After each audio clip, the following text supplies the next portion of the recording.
Setembro Verde é o mês dedicado ao reforço da importância da doação de órgãos.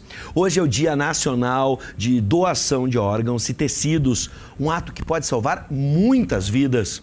E é sobre ele que a gente conversa agora no quadro de saúde.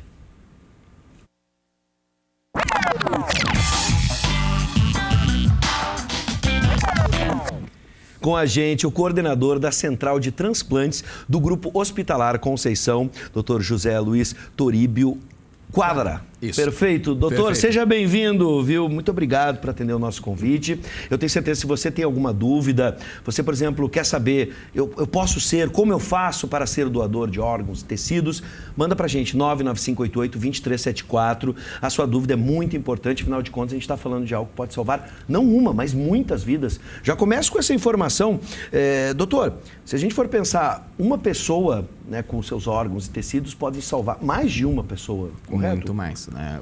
A doação de órgãos, né, ela pode, em geral, de órgãos sólidos, podemos chegar a 8 ou mais pessoas, né? Uma pessoa salvando 8 pessoas ou mais. Ou mais. Bom, em 2017 foram realizados cerca de 27 mil transplantes no Brasil, segundo dados da Associação Brasileira de Transplante de Órgãos. Estima-se que cerca de 32 mil pacientes estão na fila. 32 mil pessoas estão na fila, na espera de um órgão. Como podemos classificar o Brasil em relação à doação de órgãos? A gente está muito atrás dos outros países, precisamos melhorar? Não, o sistema sempre tem que melhorar, né? Sim. Ou seja, nunca estaremos satisfeitos com o que a gente tem, né? O transplante de órgãos é a única possibilidade de tratamento a uma pessoa. Nesse caso, o Brasil, nos últimos anos, ele vem desenvolvendo estratégias políticas de formação. Ou seja, é um país muito importante no cenário mundial de transplante de órgãos pelo número de transplante que nós fazemos. Nós somos o segundo país do mundo que mais mobiliza órgãos de transplante. Apesar que quando fazemos a proporcionalidade ainda ficamos um pouco atrás, precisamos melhorar muito, mas em números absolutos, o Brasil transplanta só fica por detrás dos Estados Unidos. Agora, doutor, por exemplo, aqui na região sul do Brasil, segundo os mesmos dados, é uma das regiões que tem o maior índice de doação, de doadores. Por questões culturais, religiosas, às vezes, muitas famílias acabam resistindo à doação de órgãos de parentes que venham a óbito. Hoje, como é que funciona? É a família que decide? Existe algum mecanismo que a pessoa... Porque às vezes a gente tem diferenças dentro da própria família. Eu enxergo a vida de uma maneira, minha mãe, meu pai enxergam de outra. Hoje, como é que funciona esse mecanismo e por que aqui no Sul a gente está liderando esse ranking? Nos estados do Sul, a negativa familiar chega em torno de 43%. Né? É muito importante essa quantidade, né, de pessoas que negam a doação. Ainda é grande. É muito grande e isso pode ser melhorado. Colocar toda a responsabilidade sobre a família ou sobre uma questão cultural ficaria muito fácil e simples, né? Não é bem assim, né? O primeiro passo, né, para tentarmos reverter isso é as pessoas, quem tem esse desejo, né, poder comunicar à sua família que ele é um doador de órgãos, né? Comunicar ao entorno de que ele vive, nas suas redes sociais, ao seu médico que acompanha, que dizer, eu também sou um doador de órgãos, né? Então, quanto mais visibilidade dá às tuas intenções, é mais fácil que esse desejo seja respeitado numa situação dessa, né? Porque no momento da entrevista, segundo um amigo, ele diz que é como tivesse uma cachoeira passando e você vira o barco e cai no fundo daquela cachoeira. Imagina aquela sensação de que tu não tem pés, e alguém vem falar contigo. Então, é uma situação muito difícil de chegar e classificar que tu tem a capacidade que pensarias de uma maneira como se tivesse uma situação confortável. Não é. É um momento tenso. E para isso significa que tem que treinar. Treinar equipes médicas, treinar equipes de enfermeiros, a equipe qualificada para a entrevista. Então, quando eu vejo esse número alto, eu penso, temos muito trabalho que fazer conosco. A família, ela não pode ser culpada, ela não pode ser jogada a ela a responsabilidade sobre a religião. Nós fizemos um estudo agora, ano passado, no Grupo Hospitalar Conceição, com tecidos, não com órgãos sólidos. E não observamos que a religiosidade ou fatores culturais fossem determinantes na escolha. Encontramos mais fatores relacionados à hora do óbito, à ascendência, pai, mãe, sexo, mas não encontramos, não pesquisamos diretamente isso, mas foram muito poucas vezes que por uma questão religiosa se foi expressada, né? E hoje a grande maioria dos líderes religiosos, imãs, padres, pastores, nos acompanham e nos ajudam muito dentro do processo de doação. Agora, para deixar claro para quem está nos assistindo, não é só no caso do óbito que a pessoa se torna doadora. Existem transplantes entre pacientes vivos e daqueles que faleceram. Quais as diferenças nos procedimentos? O que é mais comum que a gente conhece é o rim, né? Isso. Inclusive foi tema de novela, né, recentemente. O transplante intervivo, como chamamos, ele é um transplante, é uma saída, né? Às vezes numa situação mais de urgência, ou quando você tem alguma situação que tu possa realizar ou complementar o transplante. Por exemplo, hoje na Espanha, o transplante intervivos, ele faz uma parte muito importante do transplante de rim, nesse caso, através de uma cadeia de cruzada. Eu dou para ti, tu doa para outra pessoa e assim vai, até que o último doa ao sistema, né? A diferença de um transplante básico é a qualidade do doador, né? Um doador que está vivo, ele não está nesse momento sofrendo nenhum insulto patológico, ele está muito bem estudado, né? E ele entra na cirurgia em condições melhores.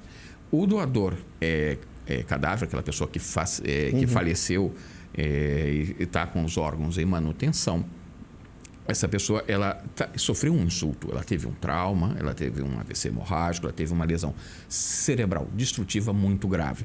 Isso acompanha de uma reação do organismo que chamamos de instabilidade clínica. Então, esse órgão também sofre a ação de todo esse trauma dessa reação inflamatória.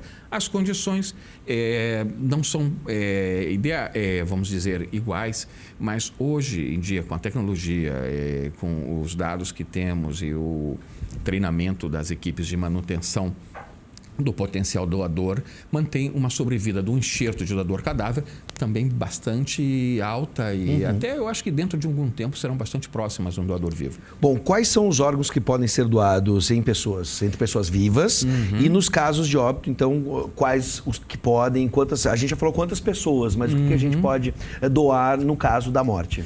Quando nós selecionamos um doador vivo, né, os órgãos que um ser humano, uma situação de hemostasia, que a gente diz, uma pessoa estável, que tem boa saúde, que pode prescindir de um órgão, nós escolhemos um órgão que tem outro órgão que seja duplo, né, e que tenha uma capacidade de regeneração, ou um órgão que se possa regenerar inteiro. Então, podemos utilizar um órgão inteiro ou partes, né? Por exemplo, o pulmão, pode-se utilizar uns segmentos pulmonares para transplante. O fígado, se pode fazer hepatectomias parciais. O rim, se pode doar o rim, se vive perfeitamente com outro rim, né? E ficamos mais ou menos por aí. Outros tipos de doações ainda estão fantásticas e discutindo ainda como intestinos e tal, mas ainda não está muito colocado, né? A córnea não se doa em vida, né? E pele também não é feita. Quando eres um doador cadáver, tu tens mais oportunidade de ser doador, né? De doar mais tecidos e órgãos. Não? Tu pode doar as duas córneas, pode doar pele, né? Tendões, válvulas cardíacas, pode doar rim, teu coração, teus 2 pulmões, pâncreas, né? Intestino, ossos. Ou seja, a possibilidade, né, de expandir vai depender também das condições que como te encontraste no momento em que falecestes, né? Mas tu pode salvar muita gente. Sim. Muita gente vai... Porque não tem outra opção de tratamento para quem necessita um órgão ou um tecido. Ele não tem outra saída. Ele depende de ti. Depende da tua família, né? Bom, para encerrar, doutora, vamos pensar já para o futuro, né? A gente tem duas questões. Como hoje a medicina está avaliando o pós-operatório, onde as questões de rejeição são sempre latentes, né? A medicação hoje está se evoluindo para uma qualidade melhor de vida para o transplantado, né? E um futuro, não sei, tão próximo ou mais distante, onde a gente vê na internet pesquisas sobre órgãos sintéticos, tecidos sintéticos, até mesmo mecânicos, enfim. A gente está caminhando para esse tipo de solução ou ainda vamos depender um do outro durante muito tempo? Eu acho que uma não invalida a outra, né? Nós, no grupo hospitalar, nós estamos trabalhando tentando montar um laboratório de inovação, né? Dentro com a JEP, né? E que no futuro vai nos abrir a possibilidade de trabalhar com tecido. Hoje em dia, tem 2 lugares no mundo que já se produzem córneas. Há pouco tempo a China apresentou um coração impresso, né? Há uma tendência, as 2 tecnologias vão seguir. Mas isso ainda vai depender de muito estudo. O impresso, no caso, seriam as impressoras 3D? Exatamente, impressoras 3D biológicas, né? Elas podem trabalhar menos 60 e menos 280 graus, né? Utilizando células madres, células o que a gente chama progenitoras, né? Aqui no células-tronco, como a gente chama no Brasil, né? Sobre uma matriz e com hormônios adequados, estimulando, né? A evolução do tratamento também é anti-rejeição, né? Através dos imunossupressores, é muito mais direcionado, ela é muito mais eficaz, né? O estudo de compatibilidade tecidual, que faz hoje o transplante ser uma cirurgia muito segura. Sim. Né? E uma sobrevivência muito boa. Né? Bom, Dr. José Luiz Toribio Quadra, coordenador da Central de Transplantes do Grupo do Hospital Conceição, seja sempre bem-vindo. Muito obrigado. Muito obrigado por atender o nosso convite. E eu quero, nesse minuto final, deixar algum tipo de contato, vocês, para suporte, as pessoas que estão interessadas, querem saber mais, querem se tornar doadoras de forma efetiva, ou até mesmo as famílias. Existe algum contato direto que a gente possa falar com a coordenação de vocês? Sim, nós temos, através da página do Grupo Hospitalar Conceição, tem todos os telefones, teremos a CIDOT, que é a Coordenação Intra-Hospitalar de Doação de Órgãos e Tecidos, né? E ali pode nos chamar, ou através mesmo da própria ouvidoria, dos canais de comunicação do Grupo Hospitalar, que é o maior grupo hospitalar SUS que temos na região, e a gente está aqui para ajudar e esclarecer a todos, né?